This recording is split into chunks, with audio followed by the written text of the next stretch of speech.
Here we go. Postseason 2025. Cubs, Padres, Tuesday, 12:08 Pacific. Nick Pivetta opposite to be determined for the Cubs. John and Jim with you here on the wrap-up show. Padres finished the regular season hot. They win 7 of 8. They get to 90 wins in back-to-back years for the first time ever. And now all that really matters is what happens on Tuesday and Wednesday and potentially Thursday as the Padres look to remain unbeaten all-time in wildcard series. They're 3-0 all-time since that debuted back in 2020. So let's talk about it over the next hour. We're going to get you ready for Tuesday early afternoon. 12:08 is the start time. John and Jim with you. Please subscribe to this channel. We need to get to 9,700 subscribers. I feel like I've been saying that for a month. So if you're new to this channel or if you haven't subscribed, please do that. I think we're 29 subscribers from 9,700. So please help us get to 10,000 this postseason and help us get to 9,700 here tonight. Smash the like button for us. You can follow us on X at John Schaefer, at Jim Russell SD. We appreciate all your super chats and your support of this channel from day one, whether it's in season or out of season or in the postseason. Click the $ below the chat box. We'll get to all of your super chats. We appreciate your support of the channel. And if you want to become a member, I'm working on some playoff emojis. If you want to become a member, click the join button down below. Good weekend, obviously, Jim. I mean, Arizona came here alive. We talked about it Friday. Padres ended their postseason hopes, Arizona's. And then the Padres just kind of cruising. Yes, they lost Ramon Laureano, as we've known. Yes, Elias Diaz is now dealing with something, the personal catcher for Nick Pivetta, so we'll see. But the Padres are hot entering the postseason, although dealing with some injuries, like the Cubs are as well. Because the Cubs have the biggest injury, obviously, because their game one starter is unavailable for the wild card series. Yeah, Cade Horton, he's out. I don't know who their game one starter is going to be. My guess is Matthew Boyd. But they could also go either Boyd or Imanaga. I mean, if you're going to go Boyd, Imanaga, game one, game two, I don't know who they're going to go game three. But anyway, we'll worry about that later. It's all about game one on Tuesday afternoon. First up, what do you make of the afternoon starts in this series? I'm completely cool with it. It was my expectation. We talked about it for a week or two. Most games at Wrigley start at 2 o'clock Central. The postseason has basically, 3 of the starts are going to be in the daytime. You're either playing at like 10 a.m., noon, or what's the Eastern, or 3 p.m. You were either playing at 10 a.m., noon, or 3 p.m. because you weren't playing late because that was going to be the Dodgers at home. So you're playing 10 a.m., noon, or 3. Those are the only 3 options. I'm completely cool with it. It's postseason baseball. I have no issue with it at all. Yeah, I don't have an issue with it from like a Padres perspective. I was just thinking more of from a fan's perspective. Like all of the start times suck from a fan perspective. All of them. 10 a.m. better? Like the primetime games, so. Dodgers, Reds, fucking break. Well, it would be hard to have the Dodgers Reds start any other time if you're going to have a game start at 9:07 Eastern. Right. Would be my guess. I get it. But anyway, moving on. How we always preach, right? In every baseball season, you want to be playing your best baseball at the end of the year. You want to be hot going into the postseason. For what it's worth, how much is it worth? We'll find out, but the Padres did win 7 of 8 to finish off their year to get to 90 wins. Kind of a staple of a Mike Shildt team. Say what you want about Mike Shildt and, his post-game stuff and just whatever about him, but he does constantly win 90 games as a manager, right? And that's a pretty damn good quality to have. 90 wins is like the benchmark for Mike Shildt-led teams. And they're going into the postseason not fully healthy, but the Cubs aren't fully healthy. And they're scoring a lot of runs. We'll see if this translates on the road against a good team. Because the last time the Padres played a good team on the road, do I even count the Mets as a good team? Probably not, right? Oh, yeah. This year's Mets team, probably not. If they're talking about the wild card in 2022. No, probably not this year's team. So the last good team the Padres played on the road was the Mariners at the end of August, and they lost 2 of 3 in that series. They lost 2 out of 3 in every series against these better than 500 teams by and large. Who's the one series win they had against a playoff team on the road? The Brewers. That's a pretty good result. Considering they had the most wins. But it starts on Tuesday afternoon. Nick Pivetta already named the game one starter. I don't know about you. I feel pretty good where this team's at. I do. I think they're swinging the bats well. Opponent be damned. I mean, they swung the bats well in the Brewers series, albeit the final game of the series there.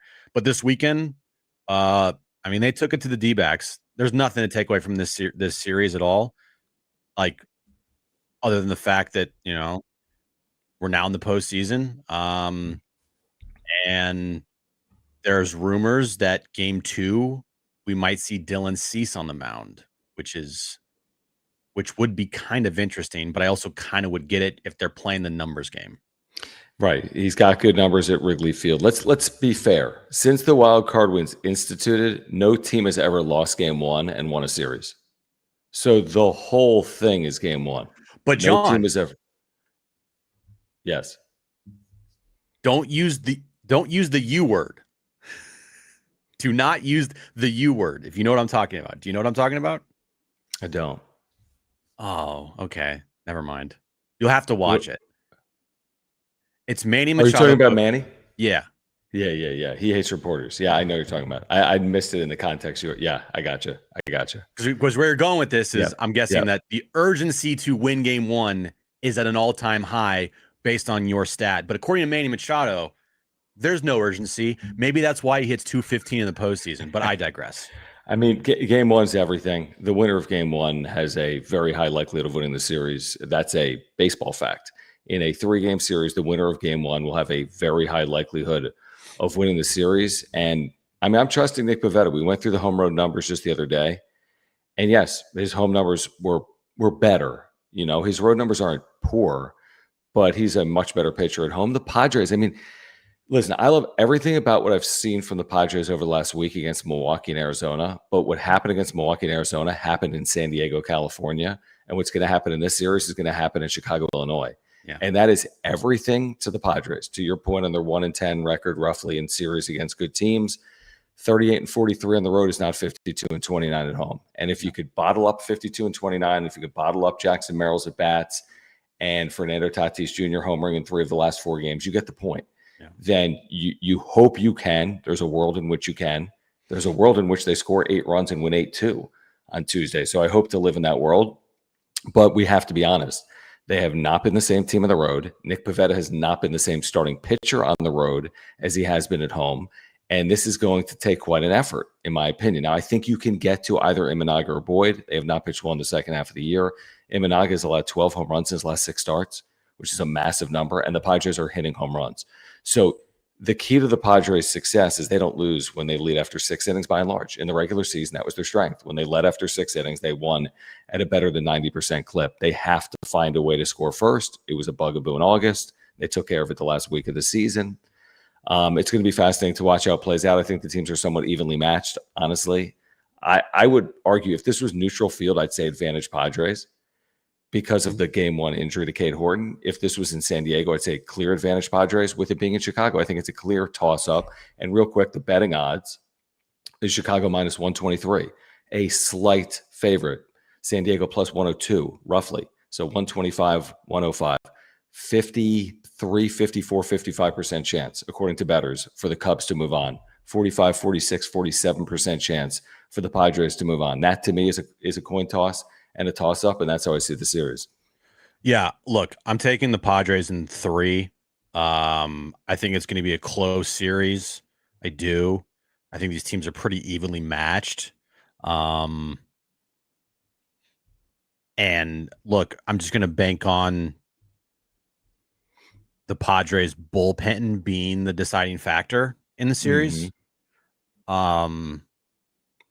I think everything else feels like a toss-up, especially with Cade Horton out.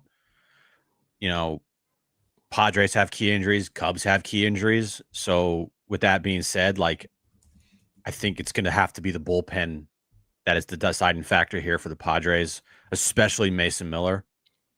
Now, I will say, looking at some numbers here that are a little scary. Now, again, come postseason time, this guy, he could give up 4 runs in the first inning because it's the postseason. Things get weird. Sometimes regular season numbers don't translate, and all of a sudden it's like, what the hell just happened? But if Matthew Boyd is the game 1 starter for the Cubs, he's 12-1 at home with a 2.51 ERA and 15 starts this year. So like that's not great, right? When you look at it, and Nick Pivetta on the road's got a 3.55 ERA. So yeah, look, if the Padres lose this series in 3, and it's a close series, which I'm predicting it will be, right? Say they lose in 3. And we'll talk about all the moves and everything it makes.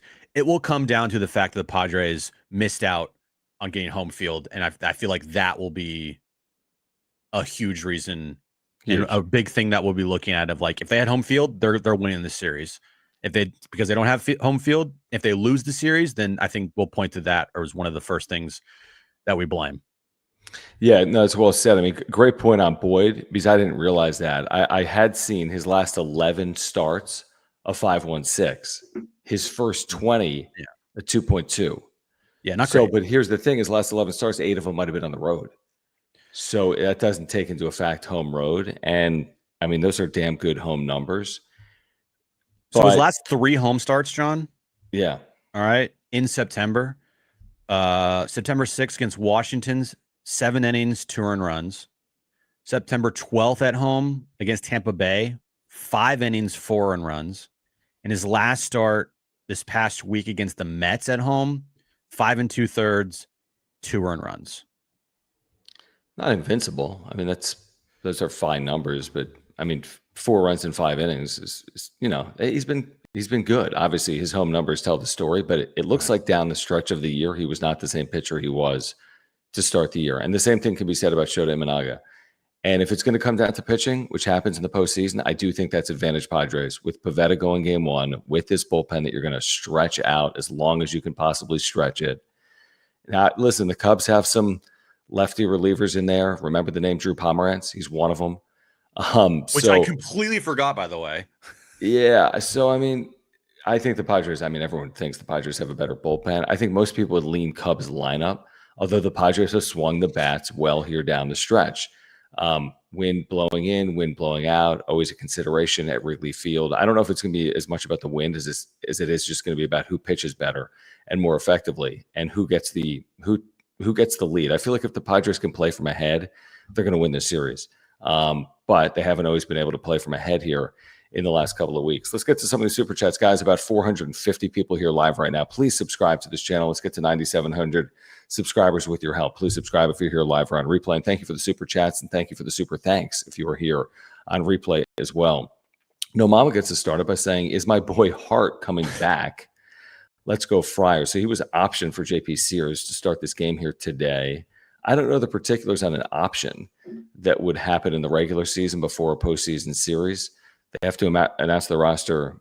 I don't even know what it is, X amount of hours before the game on Tuesday. Yeah. I'm not overly concerned, although Mike Schilt has said that the expectation is for all 5 of these starters in the rotation to be on the wild card roster, which I think to some would be a surprise. That's not how it's typically done with Major League Baseball teams in the wild card round. They don't typically have 5 starters in a wild card series roster, but we might see that out of the Padres, and we might see Randy Vasquez operating as a potential long man if necessary. So if I'm looking at their postseason roster right now, I'm looking at their starters. If they have all 5 guys on the postseason roster that are that's my guess. Okay. So Schilt said. So in your bullpen, you got Robert Suarez, Bradley Rodriguez, Wandy Peralta, Adrian Morejon, Mason Miller, Jeremiah Estrada. Those are my, I think, locks in the bullpen. Would you agree? Did you say Morgan? I didn't say David Morgan yet. I'm just giving you locks. I think David Morgan you can put in there, and then Yuki Matsui, right? That would be how many pitchers in the bullpen? That would be 8 in the bullpen. If you're putting Vasquez out there, that's 9 in the bullpen. So that'd be 13 pitchers. And then if you're going to put, King or Darvish, whoever doesn't pitch, it's a little risky, but at the same time, all hands on deck. So you shouldn't need more than a full complement of bullpen that you have in the regular season in a wild card series. As in, you could add an additional reliever and take a starter off the wild card roster, but should you really need it? Would be my point. And let's be real here. If the Padres have a lead after 5, you're going to be seeing Mason Miller, Jeremiah Estrada, Robert Suarez, and Adrian Morhone for a lot of outs. Like Yeah. those guys are going to get a lot of work. And I'll throw Wandy Peralta in there too to face the Cubs left-handed bats. But like those 5 guys, I agree. I think they're going to ride those 5 guys if they have a lead for sure. Yeah, completely. Especially, and this is a short series. Yes, there's no off days in it, but you can see pitchers all 3 of these games potentially. Yeah. Obviously, in relief, that's a possibility for both of these teams. John, thank you, man, for the very generous super chat. We appreciate you. He says, John and Jim, thanks for the Padres wrap up show. I've been watching Cubs television. Boyd is their number 1, but Imanaga is number 2 with a piggyback long relief. Heavy right-handed to deal with Toddy, Manny, and X. Cubs suck at fastballs. I'm scared and confident. LFGSD. I don't know if they've announced Boyd as their number 1. They haven't. I think to your point, Jim, I think it will be Boyd unless they have some card up their sleeve. Right. But I'd be surprised if it wasn't Boyd in game 1 for the Cubs. I would be surprised too. I know Imanaga has really good career numbers against the Padres. Like that's a great point. Yeah. Like really good career numbers against the Padres. So we'll see. But I do think that we're going to see lefty game 1 and game 2. Game 3, I have no idea. Maybe they move Imanaga game 3. I don't know. Maybe they have Imanaga game 1, Boyd game 3, and they go like someone else game 2. I have no clue. But yeah, I do like where the Padres are at offensively as a team, because this, during this 7 wins in 8 game stretch here, they've been really good offensively. And Fernando Tatis Jr., if you haven't watched, he's ready to go. Now we'll see if it carries over into the postseason, but hard to doubt him in a postseason series because all he's done in his career in the postseason is just fucking mash. So why would I doubt him? Right? Yeah, and I think the Padres have actually hit decent pitching. You might say, well, this Arizona series was, pointless, but it really wasn't. I mean, Zach Allen was thrown on Friday, and it was a righty. They threw a lefty on Saturday. Rodriguez. It doesn't really, to me, it's more about the confidence than it is even who you are facing there. It doesn't even matter. I mean, you were never going to be facing it's not like you face Matt Boyd and Shota Imanaga. So you're always going to be facing a different pitcher heading into the postseason, but confidence matters in a sport like baseball. The Padres should be very confident right now. Look at the way Jackson Merrill is swinging the bat. Even Manny today homering. To your point on Tatis, like they have the pieces in place that give you confidence in their lineup that we didn't necessarily have over the course of even the beginning of September when they were really struggling. So I think the Padres lineup is in a fine spot. I think the Cubs lineup is a good lineup, and we've seen that. I've been watching the Cubs the last 10 days because of this Padres-Cubs, thing that's playing out between the 4 and 5 seed. We've been watching them on TV. I think they have a very good lineup. And we saw a lot of it without Kyle Tucker, who's now returned. He's not 100%, by the way. I don't think he's running at 100%, but he is back in their lineup, and he's a huge piece. I mean, he's a guy that could be a 900 OPS type bat in the middle of that lineup. But I would favor the Cubs lineup, but I would favor the Padres pitching. And if it came down to what would I prefer to have, a little bit of a better lineup or a little bit of a better rotation or staff, I'd take the pitching. So I'm banking on that, and that's why, I'm hopeful in the Padres' chances, because I do feel like the loss of Cade Horton, coupled with the Padres' bullpen strength, honestly should be enough. I mean, it's going to be disappointing if the Padres don't win the series. I know they've been terrible on the road. 38 and 43, bad against good teams. I know they've been written off constantly by a lot of people in the second half of the year. Like, season's over, they're not going to win on the road. I still come at it from the point of, if they don't win this series, that's a pretty significant disappointment. And we all feel heading into this 48 hours out or less, they're fully capable of doing this. This is not some overmatched team that they're taking on. They're not taking on a 110-win team. It's not who they're taking on. So the Padres, it's right in their hands. Like, it's going to be very disappointing if Manny Machado and the San Diego Padres come up short in a series like this that they're built to win, essentially. Yeah, this is not even close to a David Goliath situation. This is Not at all. pretty even. I bet you a lot of people are going to pick the Padres in this series, to be honest with Good. you. Um, you know, like you mentioned in their lineup, Jackson Merrill, he has shown up in September. Fernando Yeah. Tatis Jr. is postseason ready. Xander Bogaerts even had a home run He's today. been good. One player in the Padres lineup that could be like that. That's what I'm looking for, like unsung hero, like random, not random, but just like what that guy killed us in this series. If you're a Cubs fan, is Ryan O'Hearn. Yeah. It's a good one. Do you know what Ryan O'Hearn has done lately, John? Yeah. I saw it just a couple of days ago. He was like 8 for his last 16. So he's been red hot. He's on a 9-game hitting streak. He had 2 more hits today. He's hitting 462 over the last week.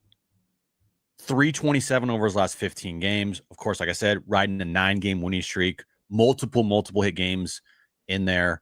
Having him get hot right now is perfect for the middle to bottom half of your lineup. So it lengthens things out, especially with the loss of Ramon Liriano. You need a bat after the top guys in the middle to bottom half. And I do think that the Cubs are going to be looking at Ryan O'Hearn as like, fuck, another guy. Like, we got the Padres lineup, while their offense this year hasn't been even close to a top 10 offense, they still have names. Like, you don't think the Cubs are going to go in this series and be like, yo, Tatis, Arise, who is also hot, by the way. Manny, I know he's been awful in the postseason in his career, but it's still Manny Machado. You got to account for it and respect him. Merrill, who's swinging a hot bat. Bogaerts, O'Hearn. Like, they're going to be a team that is not going to be an easy out, knock on wood. I mean, this is what it boils down. The more I get into this, to your point, they're not an easy out at all. And I agree with you. I'm sure I'm sure the advanced scouting from the Cubs perspective is like the Padres are legitimate, really good. Yeah, they're fully capable. I'm sure there's a lot of people that feel that way heading into the postseason. But here's the deal. Can the Padres left-handed bats hit left-handed starting pitching? Yep. When it really, really, really, really, really matters. Because in looking at the numbers, like Boyd's tough on freaking lefties, 576 OPS for the year. And then Imanaga is pretty tough on lefties, 629 OPS against left-handed batters this year. Like, those are not just good, those are damn good numbers for starters against left-handed pitching, or left-handed hitting. And the Padres are going to load up from the left side because they have no other choice. They have some excellent left-handed hitters, by the way. The Padres do. But can they hit left-handed pitching when it matters in these, magnified at bats and sequences with runners in scoring position, or when they have opportunities? Are they going to come through, whether it's against Boyd, Imanaga, or the 4 left-handed relievers, if they don't even have more than that the Cubs are going to have on this postseason roster? That, to me, probably tells the story. If the Padres are loose, free, come through in some big spots, lefty on lefty, they'll likely win the series. If they look like they've looked at times against left-handed pitching this year, they could be in dire straits. So do the lefties hit lefties? Typically, you think advantage pitcher in that scenario, especially against a Padres team that has not necessarily been clutch against left-handed pitching, but you got some hot hitters that are going to have to remain hot against good left-handed pitching. I'm just hoping that the Padres team that shows up in this series is closer to the team that they played like at home than they did on the road. Because if they show up as how they looked on the road all year long, they're losing this series. It's just simple as that. If they show up to Wrigley Field on Tuesday and they play like they've played all year long on the road, they're losing the series. There's no other choice but for them to they have to be a better road team in the postseason. Well, not in the entire postseason, but like this series, because every game's on the road, right? So you just have to be a better road team for 3 games. Plain and simple. You can win series without, you can win a World Series without being like great on the road, but you have to win like all your home games. But wild card series, they have no choice. They have to be a better road team. Have to, because you just look at the difference between them on the road and at home. It's night and day, dude. Yeah, it is night and day. And listen, like you said, the Padres have won 7 of 8 heading into the postseason. Uh-huh. I mean, I don't know what it's worth. The Cubs the Cubs really struggled. Yes, they had this weekend against the Cardinals in this inconsequential series, but remember they had that 5-game losing streak in there. They lost a big game to the Mets last week as well. Dude, I mean, shoot, I was literally just there this past weekend, and I'm overhearing people say, I heard a guy with his 2 young kids, and the kids were like, "That's Wrigley, Dad." He's like, yeah. And I forget where the conversation went, but he said, "Man, they've had a lot of struggles in there over the years. Like that's Wrigley Field, and that is not some friendly confines. Even though it's called the friendly confines. Like there's no guarantee. You think Cubs fans are going into this series confident? I do not. No. I do not think that it's a like feta." A guarantee that they're going to win this series. They haven't been in the postseason since 2020. The Cubs have not won a postseason game since 2017. They haven't won a postseason game in nearly a decade. So this isn't, to your point, this is no David Goliath. I think that the Cubs haven't been in 5 years. The Cubs had a good year. The Padres had a good year. Yes, home field matters, but I don't know if that's going to be the end-all be-all at the end of the series or not. Sunriser, thank you, says, "Let's go Padres. Booked a visit to the Wednesday game. Buddy can no longer make it, so have an extra ticket. If a Padres fan in Chicago that can make it, let me know. Need to sit next to me, LOL." Well, I don't know how they would let you know, but that's pretty cool, potentially. It's cool.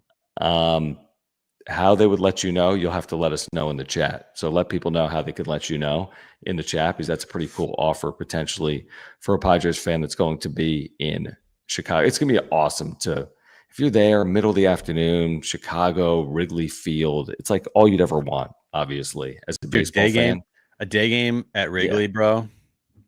That's how it's meant to be. It's next level. And a playoff playoff game, bro. Yeah, it's going to be awesome. I mean, the atmosphere and everything is going to be awesome. But thank you, Sunriser. All right, let's get back to this conversation in a moment. I do want to thank our title sponsor here on the Wrap-Up Show, Mark Nimitz, who's been with us for a number of postseasons at this point. He's been with us on the Wrap-Up Show for over 4 years. So if you support this channel, please support our title sponsor, Mark Nimitz, at Farmers Insurance. If you have an insurance need, trust us. He's going to take care of you and your family. He's done it for us.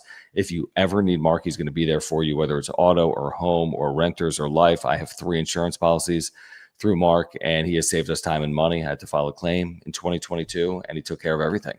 So if you support this channel, if you have any insurance need, before you just renew your current policy, get in contact with a San Diegan, a lifelong Padres fan, someone that's going to be living and dying on every pitch this week, just like you and I, and everyone is going to be doing. So if you have an insurance need, if you support this channel, get in contact with our title sponsor, Mark Nimitz at Farmers Insurance. Yeah, all his information is on that ticker below, and Nimitz at farmersagent.com. And you reach out to Mark, let him know that John and Jim from the Wrap-Up Show sent you. All right, please subscribe if you are here. 500 people here live right now, many more on replay. Please subscribe, and thank you for the super chats and the super thanks, like this one here from JDMLSR2000, who says, "Team looked great this week. Hopefully wisdom was extracted from last year's 24-inning drought." I had forgotten about that, honestly, tonight in LA. Manny didn't want to talk about it, by the way. Can Schultz's time in St. Louis help in this series? I mean, it didn't help against the Dodgers in those 24 innings last year.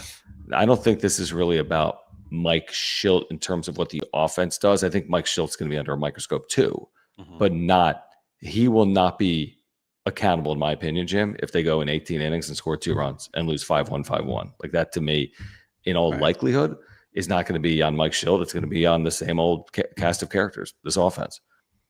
Yeah. Largely in the postseason, managers are criticized mostly for their pitching moves and pitching changes. Now with the DH, you don't have to worry about double switches, and it's been like that for a while now, so who cares? Lineup, okay, right? Whatever. But the pitching moves that he makes, those are the times that the manager is going to be under the microscope the most. That's it. When the team goes over or they go 24 scoreless innings, I mean, we weren't blaming Mike Shildt for that last year. We were discussing what Mike Shildt decided to do in games 1 to pitch to Ohtani. And then he was a part of a group think that allowed Dylan Cease to go out there on 3 days rest in game 4. But everything else, like, nothing. It's about pitching moves in the postseason and pulling the trigger at the right time and making the right moves out of that bullpen. That's the manager. That's the job of the manager in the postseason, is making the right moves out of the bullpen, because that determines everything. Yeah, because you're making so many consequential decisions, and you can be doing it very early, and they're all tied to each other. If you go to the bullpen with one out in the fourth inning, can you get the necessary outs to put yourself in a position to get to the Mason Millers or the Robert Suarez's at some point? When do you go to the Mason Millers and the Robert Suarez's? It doesn't have to be in eighth or ninth innings. The same thing with an Adrian Morejon. This is the thing that will be widely discussed. And let's remember, the Padres bullpen, as good as it's been, has not been perfect, especially post-deadline and down the stretch. Mason Miller's been near perfect. He's had a remarkable year.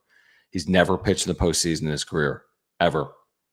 And he's pitching in the postseason on Tuesday, in all likelihood. So you have to consider all this. And these are going to be big spots, Jim, they're put in against a good lineup in potentially big spots, as to consistently come through. Let's hope they can do it, because they have by and large come through, but this is the true test, obviously, coming up this week. Yep.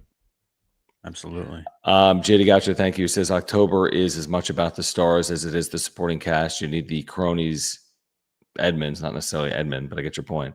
Sheets, Kims, and the others to up their game. Yeah, yes and no. I mean, we have no idea who's going to be batting with two outs in the fourth inning in a 1-1 game with runners at second and third. Mm-hmm. And if you come through there and make it 3-1, you win the game. And if you pop out, you might lose the game. So it could be Manny Machado, it could be Jake Cronenworth, but clearly we're not going to spend time here later in the week and be like, if only Jose Iglesias had a better series.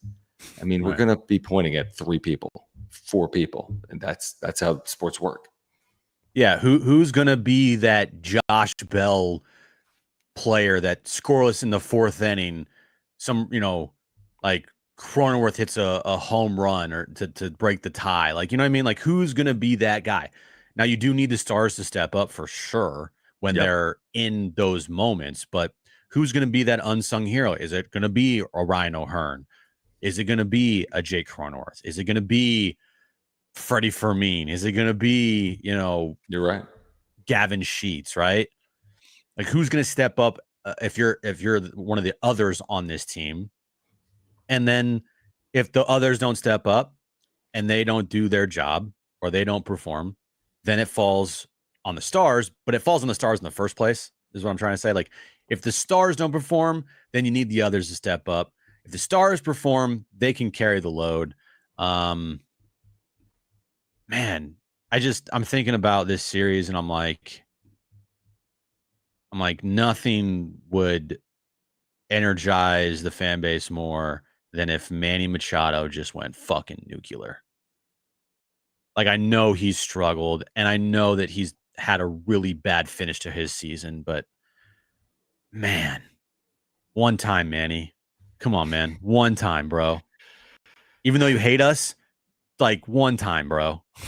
I mean, it's one of those things that I'll hope for it, but I can't expect it. I know. I'll hope for it, but it's not part of like my game planning. Is he going to carry them in a series in the postseason? Like you said, this is the time to do it. I'm kind of banking on, to your point, Tatis finished hot. And the thing is, you already know he's come through in these spots before. So, like, I'm just hoping I'm hoping on Machado and I'm expecting on Tatis. Isn't that kind of crazy? Because Tatis had a very odd year, 3 months where he didn't homer, essentially. But the way he finished, specifically in September and then the final 4 games of the year when he came back from COVID, that's where I'm expecting to see it. Truthfully, I really am, because he's come through clutch in postseason series. I'd be surprised if Tatis was not impactful in the series. I'm expecting big things from Fernando Tatis Jr., and I bet he's expecting the same thing from himself. Because why would you expect anything else? All he's done in the postseason is rake. Whatever his career OPS is ridiculous. So, like, again, it's like you expect Manny to not do much because in the postseason he's done nothing or close to nothing. And the opposite rings true for Toddy. It's like you expect him to show up because all he's done in the postseason is rake. 100%. 100%. Let me get to these supers here. Thank you guys for hanging out. This one from Victron714 says Bradley Rodriguez, our secret weapon this postseason. It'll be interesting to see how he is used, specifically, let's say Tuesday and Wednesday. Because with the complement they have, he's probably, I mean, even if he's in the middle of the pecking order, that's impressive because he's only made 7 appearances in his career in the major league. So even if he's like the 5th highest leverage pitcher you have, when does he appear? Because if you lead 3-1 after 5 innings, does Bradley Rodriguez appear in that game? My guess is probably not. Would he appear in game 2 after a game 1 with a lead after you've used 4 high leverage relievers? Maybe. But it'll be interesting, I guess, like in what role do they use him, considering he's had such a brief stint in the major leagues and obviously has never pitched in the postseason. Yeah, it definitely will be interesting. My guess is if they were to use him, it would be earlier in the game. Yep. In potentially a big spot to get out of that spot. Like, I don't think they would I don't see them like, hey, we're going to start the inning with Brad. I think they would use him in a situation where they want to get through an inning early on. Like if it's the 4th inning. 2 outs. 2 outs. There's a runner on 2nd and 3rd. Cubs go up 3-1, and you got to keep this at 3-1. Yeah, it's a big spot. You don't want to go to Morejon there, and you don't want to go to Estrada there. You can't go to Miller, and you can't go to Suarez. Great point. Like that's the spot you probably use Bradley Rodriguez, and hopefully it works out. If Schultz did that and it didn't work, I wouldn't be mad. I wouldn't be like too mad at it because it makes sense. It makes sense. Yeah, I agree. I think you pegged it in terms of you're going to go to him in the middle of the inning where you're not asking him to necessarily get 3 outs and hope he can come through in a high leverage spot to face like 1 hitter or 2. Dylan, thank you. Says Padres are rolling until Xander went down. He comes back and they go 5-1 with great offense. Xander, the MVP. How many hits did Xander have in his return? 2, 1 or 2 since coming back? Yeah, it's more than 1. Because he had 1 today. He's had more than 1, right? Okay, he's had 4, I think, right? 4? Well, 4's pretty good. It hasn't been. It's such a small sample size. 6 games. Where's it? Oh no, he's hitting 4 straight. Okay. Oh, he's been awesome. Yeah, I mean, he has, and he had a ball taken back over the center field wall against Milwaukee. He's been good. That's true. He's been good. I mean, I'm not saying he's the reason why they're going to win a postseason series, but he's been good down the stretch. He's an interesting case. He's just an interesting guy. We'll see. Joshua says, can we mention the Mets collapse? Brutal. Of course we can. It's comical. I mean, the fact that the Reds lost today and all the Mets had to do was beat the Marlins, and they didn't even like compete to win that game, and they got shut. You get shut out in a game you have to win. Imagine that. 83 wins. I can't imagine it. But yeah, it's insane. They were one of the best teams in the National League when they came to Petco back in July. 83 wins got you in the postseason this year. Insane. Wow. Good. Go Reds. I hope the Reds freaking smoke the Dodgers on Tuesday night. Me too. I hope they're freaking free and loose and they win 13-0. Would love nothing more. Which, by the way, was the score of game 1 the last time the Padres and Cubs played in the postseason. So let's hope that doesn't happen. J.K. Rosser, thank you for the super. Sending positive vibes to the Friar Faithful LFGSD. By the way, 1984, the Padres had home field but played the first 2 on the road. This is how baseball used to do it. Dumbest thing ever. They lost the 2 at Wrigley, won the 3 at the Murph, right? This is a little different. Why is that? It's the dumbest thing ever. Now, I don't care because I wasn't alive back then. So it's been 41 years. Yeah. Who cares for myself? Dude, if that happened in today's game, people would like lose their fucking minds.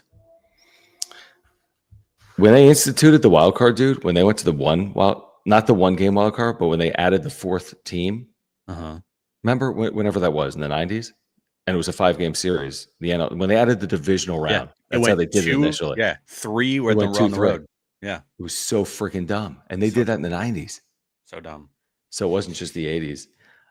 J.K. Russell, thank you, man, saying sending positive vibes to the Friar Faithful. I bet there'll be a lot of Padres fans in the building at Wrigley on Tuesday. I think the vibes are good with the team. I think people are, is it fair to say cautiously optimistic? I think people are scared. You should be. That's how that's how it works. You walk on eggshells. That's basically how this works. I bet the Yankees fans are thinking the same thing against the Red Sox and vice versa. It's kind of an eggshell time of year. These are short series, survive in advance. So what did did you see what Ramon Laureano said about his injury because his finger's in a splint? About him being like optimistic or whatever? He said that he has delusional hope. Yeah. That's my new saying for watching sports. I do love watching teams that I root for or want to win.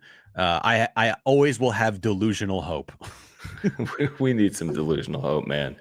Delusional hope. That's the rallying. Delusional hope, everybody. Let's all have delusional hope. Put it on a t-shirt. Put it in a Lucky Box mystery vending machine. Use our promo code the next time you're at a Lucky Box. That promo code, this is not hard to remember. It's the word Padres, all lowercase letters. The word Padres, all lowercase letters for $5 off. You can walk away with some terrific sports cards or Pokemon cards or autographed jerseys. You choose if you want a Pokemon card or a sports card or an autographed jersey. And it could be Patrick Mahomes signed jersey. It could be a Fernando Tatis Jr. autographed card. It could be a Pokemon card that's good. I don't know what that would be, but it could be a good Pokemon card. It could be a Tom Brady card, and so on and so forth. So if you want $5 off, these are, by the way, all over the country now, including at Chicago O'Hare. If you're heading this week, JFK in New York, Las Vegas has 15 or 20 of these machines. They're coming to Southern California as well. Click the link in the description down below to see all the locations of a Lucky Box vending machine. And when you get to one, you got to try it, and you got to use our promo code. Padres is the promo code, PADRES, all lowercase, for $5 off. Yeah, and go to luckyboxvending.com to sign up to be a member of the Golden Ticket Club. You can get insider perks, early location drops, and exclusive opportunities to win giveaways like authenticated signed memorabilia for free. All you got to do is sign up using your email and your phone number. It's free of charge. Just go to luckyboxvending.com or scan a QR code at any machine in the country. All right, so 500 people hanging out right now. Please subscribe. Year-round content for you, including postseason content. We were thinking about doing a preview show Tuesday morning, are we not? I think yes. Tell me if you're okay with this for our Tuesday schedule, because tomorrow we'll have John and Jim 2 to 6 p.m. Yeah, that's fine. Tuesday, let's do a pregame show from 10 to 11. Yeah, I have to be off by 11 too. Let's do John and Jim. I have no idea when we're going to start. Most likely 2 o'clock. 2 p.m. During the game. That'll be thrilling radio. Really good radio. We're literally going to be watching the game and yelling. Yeah, exactly.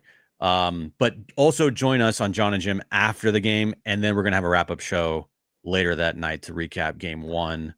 Well, yes. That John and Jim is going to be the second the game ends, come to us. We will cover every angle. Oh, yeah. We'll play all the post-game sound from freaking Council and Schilt and players and by the way, tomorrow on the show we'll have Kevin Brown, who's calling the game for ABC, so he'll join us tomorrow. We'll have Kevin Acee on the show tomorrow. Alex Cohen works for the Cubs. We'll have him on the show either tomorrow or Tuesday. I mean, we have you fully covered. So join us on John and Jim. Join us on the wrap-up show throughout this postseason run. Hopefully it's a lengthy run. I mean, it could be anything from ending October 1st to ending like Halloween. Halloween's preferred.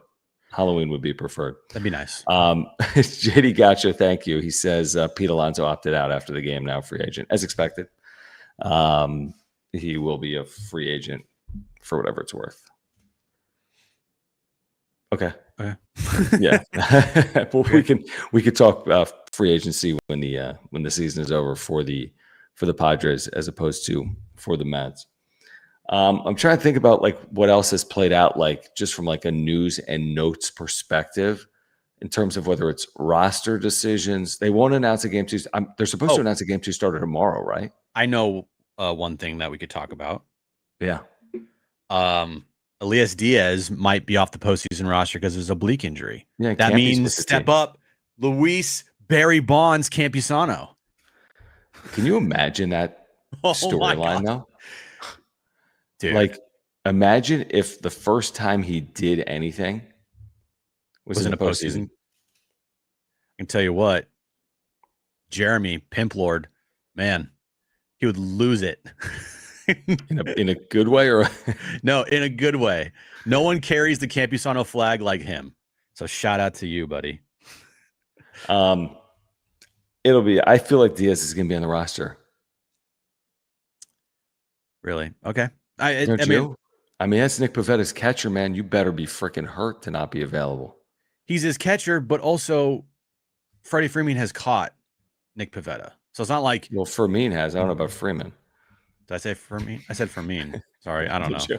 Freddie Fermin has caught Nick Pivetta. So it's not like he's never caught him before. Right. But I think Diaz said he was going to be available. I'd be very surprised if he wasn't. okay. I mean, Martin Maldonado is still in the organization as well. Sure, but Campy's He hit a home run at Wrigley Field off of Imanaga earlier this year. That's a great point. Secret weapon Off the bench. I think. I mean, what's the biggest roster question? I mean, maybe Diaz's health. I'd still be surprised if he wasn't on the roster. What other question is there about the Padres postseason roster? Diaz, and maybe if they're going to put on Vasquez or not. I may have. I thought I read from Schilt said Saturday that the expectation was for all 5 starters to be on the roster, and the way they use Vasquez today. Mm-hmm. Yeah, I don't know. My guess is like the way that Vasquez would be used is if they blow through all their top guys and we get to like the 11th inning and you need a little bit of length. Maybe you go to Vasquez. That's a good point. But even then, innings. Yeah, I mean, even then, I think Mason Miller is going to be used for multiple innings, and yeah, I mean, I expect you're not going to use Mason Miller. Like, here's the thing. I mean, Mason Miller isn't going to be entering games in 11th innings. No. He's going to be entering games in like the 8th inning or 9th. Yeah, so that's still going to be out there in the 11th. No. I know that. I'm just saying if you use Mason Miller for multiple innings like the 8th and the 9th, and you get to the 10th, depending on where you're at with your bullpen, would you rather have Yuki Matsui out there, or would you rather have Randy Vasquez out there? I'd rather have won the game. Or do you have Robert Suarez out there and just worry about it later? I don't know. Like, I just think that if they have an opportunity, they're going to use Mason Miller a lot in this series. Which is what I would do. You got him for a reason. You got him for a reason, and he's as close to unhittable out of your pen as it gets.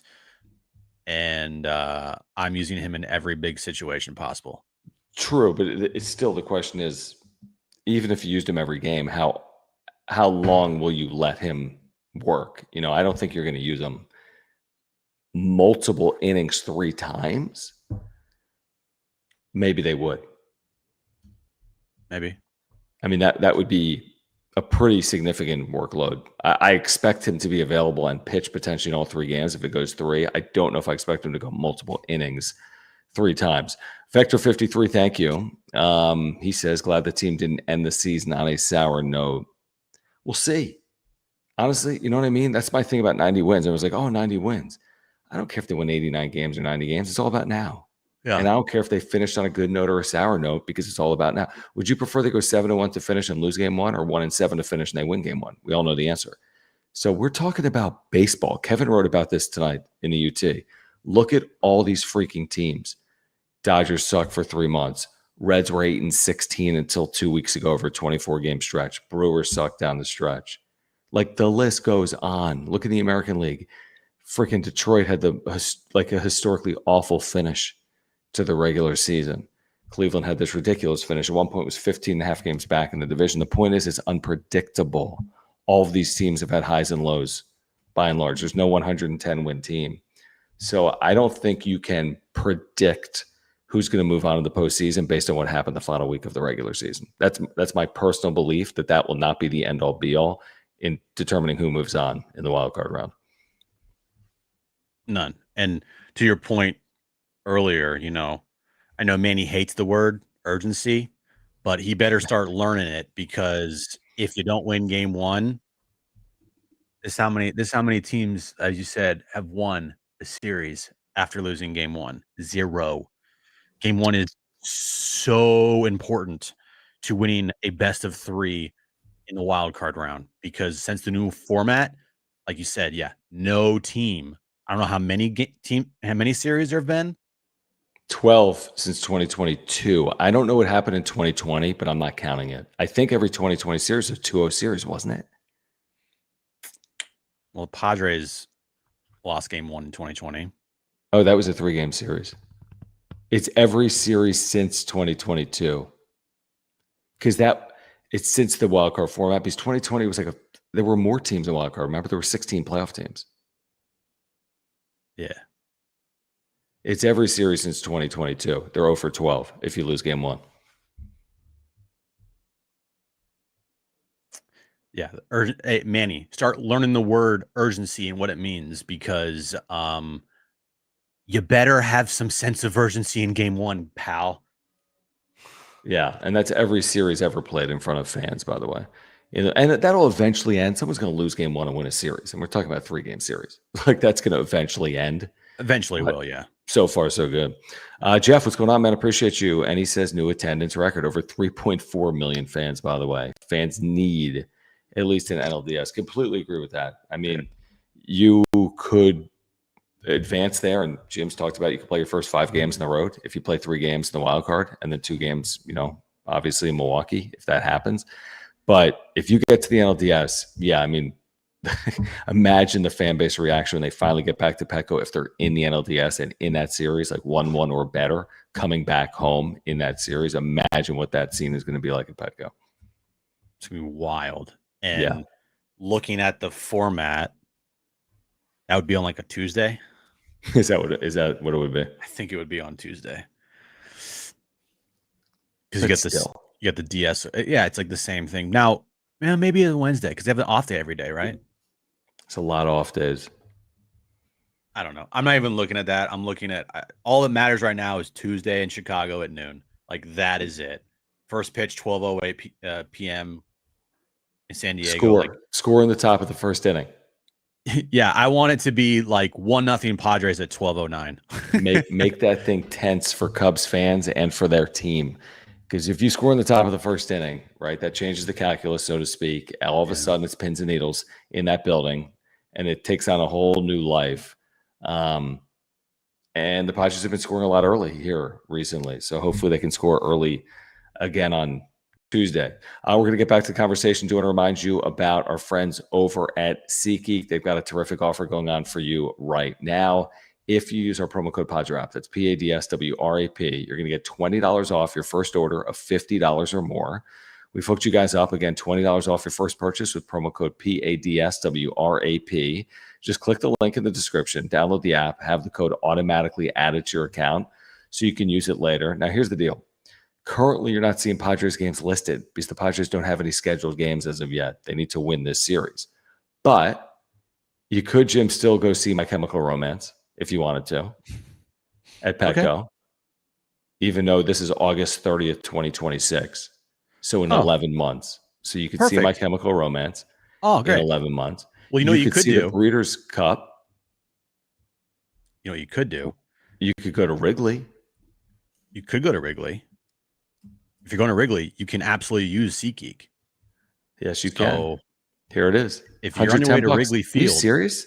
Get it for 110. If you're going to Wrigley Field and you haven't purchased anything off SeatGeek before, use our promo code PADSWRAP, PADSWRAP, because you'll get $20 off. Yeah, and you can get in for $110 with fees. That's $220 for 2 tickets, $200 with the promo code. That's a pretty good deal. That's a great deal. Do that right now. $200 for a postseason game. Look, I mean, it might be a little expensive for some people, but hey. Who's going, by the way? In the chat, let us know if you're going. Who's going? Someone got 500 people here.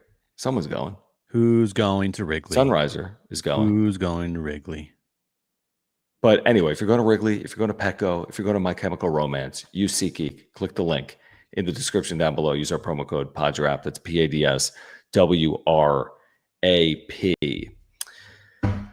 What else? It's gonna feel like the only thing that I do like about a noon start on Tuesday is we don't have to wait like basically what it feels like 2 full days. Correct. We don't have to wait till Tuesday night. You're saying, we have to. Yeah. I mean, here's the thing, guys, and tell me I'm wrong. Tell me if I'm wrong, Jim. I fully expected a day start. I knew the Yankees existed. I knew the Red Sox existed, and I knew the Dodgers existed. So I didn't think there was any path to anything other than playing in the middle of the afternoon in Chicago. Also, I do think another factor here is the ABC factor, because ABC was getting one of these series. Yeah, only one of them. Yep. And you think they are going to take Tigers Guardians on ABC? Tigers Guardians was said. Did you see who tweeted it before the series were announced? It was one of the Guardians players. Like, I wonder which series we're going to be, because it's freaking Yankees Red Sox were obviously going to be the night series, right? Obviously, yeah. Dodgers was always going to be the 9 o'clock Eastern, 6 o'clock Pacific. It was never going to be Padres Cubs. Yeah, and by the way, like, other than, I mean, the Reds feel like that, like, meme where like the kids are in the line, they're all dancing, right? And they're like all showing the moves, and then the white kid comes up, he's like this. It's like they feel so out of place. Yeah, they just feel like Tigers Guardians. That's a good matchup, sneaky good, because division opponents. Cubs Padres, that's a good matchup. Great matchup. Red Sox Yankees, of course. Dodgers Reds. Like, what? I mean, but that's what gives me a little bit of hope. Like the Reds, I'll look like an idiot. I'm sure the Dodgers will win in 2. 10-0, 10-2.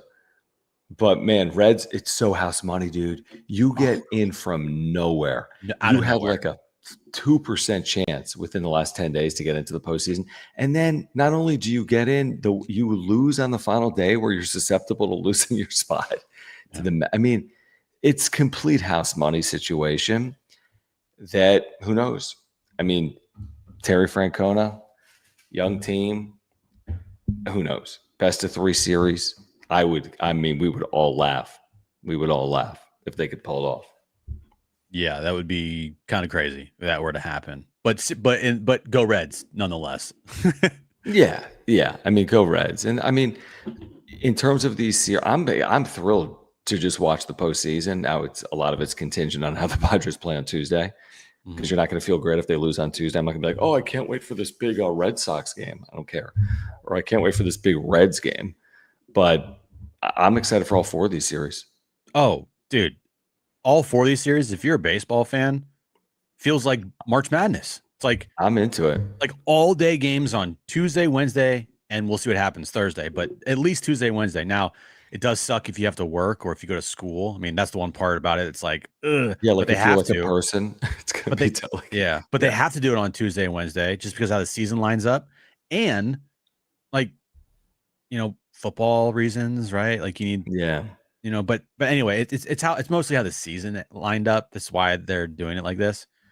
But yeah, I mean, here's one thing to mention: the Padres are only playing at 12:08 in a game 3. If there is a game 3, if the other series are still going on, right? If either the Red Sox Yankees series or the Reds Dodgers series is over, the game gets pushed back. Now, how much further back?